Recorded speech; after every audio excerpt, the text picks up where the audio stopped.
রান্নার নতুন একটি ব্লগ নিয়ে আপনাদের মাঝে হাজির হয়ে গেলাম। আজ শেয়ার করছি পুঁইশাক ভাজে আলু দিয়ে, সাথে লাউ দিয়ে কিন্তু চাল কুমড়ো দিয়ে রান্না করে নিচ্ছি দেশি মুরগির ডিম। আসসালামু আলাইকুম এভরিওয়ান, আমি নাসরিন সুলতানা মিনা, সিরাজগঞ্জের মেয়ে।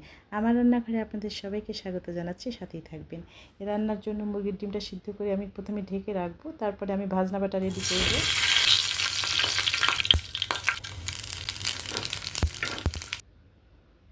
এই যে এটা কিন্তু রেডি। এখন আমি এটাকে পিষিয়ে নেব মিহি করে, খুব সুন্দর হয়েতে।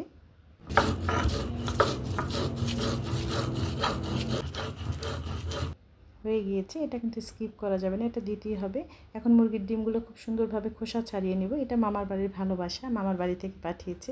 দেশি মুরগির ডিম রান্না করলে অনেক মজা লাগে। আমি কিন্তু ওভাবে করে খোসাটা সুন্দর করে ছাড়াতে পারছি না, কারণ মুরগি হয়তো সদ্যই ডিমটা দিয়েছে, এই জন্য এই অবস্থা। তারপরেও আমি লবণ দিয়ে সিদ্ধ করেছি, তবু এরকম হলো।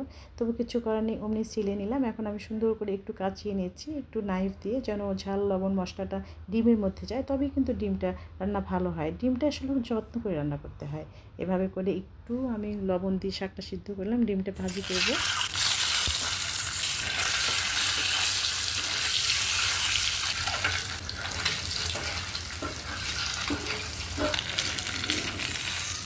এই যে আমার ডিমটা কিন্তু হয়ে গিয়েছে, এখন আমি রেখে দিলাম। এখন আমার শাকটাও রেডি হচ্ছে। শাক কিন্তু খুব বেশি সিদ্ধ করতে হয় না, তাহলে কিন্তু শাক ভাজিটা মজা হয় না।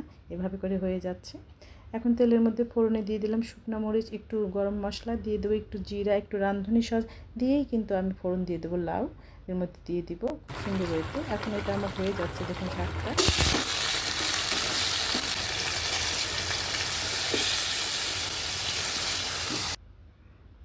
এই যে আমার এটা কিন্তু অনেকটাই হয়ে গিয়েছে। এখন আমি একটু কাঁচামরিচ অ্যাড করে দিলাম, মশলা অ্যাড করে দিচ্ছি, আদা রসুন জিরে বাটা, শুকনো মরিচ বাটা দিয়ে কষিয়ে নিচ্ছি। আমার কিন্তু শাকটা হয়ে গিয়েছে, ছাঁকনিতে দিয়ে দিলাম। এখন শাকটা ভাজি করব।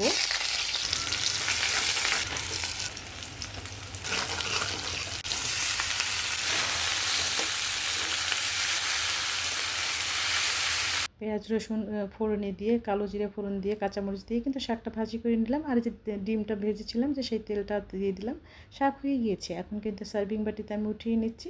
এই যে 80% সিদ্ধ হয়ে গিয়েছে আমার চাল কুমড়াটা। এখন আমি এর মধ্যে ডিমটা অ্যাড করে দিব, খুব সুন্দর হয়েতে কষিয়ে রান্না করে নিচ্ছি। এই ডিমের তরকারিটা কিন্তু খুবই স্বাস্থ্যের জন্য ভালো, যদি লাউ কুমড়া দিয়ে রান্না করা যায়। এটা খুব ঠান্ডা একটা তরকারি, গরমের সময় অনেক ভালো লাগে। ভাজনা বাটা অ্যাড করে দিচ্ছি, দেখুন কতটা সুন্দর। এই ভাজনা বাটা তরকারির স্বাদ বাড়িয়ে দেয় অনেক বেশি। আমার রান্না কিন্তু দুর্দান্ত গতিতে হয়ে যাচ্ছে। একটু কাঁচামরিচ দিয়ে দেবেন, ফ্লেভারটা অনেক বেশি সুন্দর হয়। যার ঝাল প্রয়োজন সে খেয়ে নেবে। এই যে আমার রান্না কিন্তু একদমই রেডি। সার্ভিং বাটিতে দিয়ে দিচ্ছি, দেখুন কতটা সুন্দর, কী যে মিষ্টি ফ্লেভার, কী বলবো। আমার এরকম সহজ সুন্দর খাবার যদি ভালো লাগে, বেশ ফলো করতে পারেন। আজ বিদায় নিচ্ছি, সবাই সুস্থ থাকবেন, ভালো থাকবেন, আমার পরিবারের জন্য দোয়া করবেন।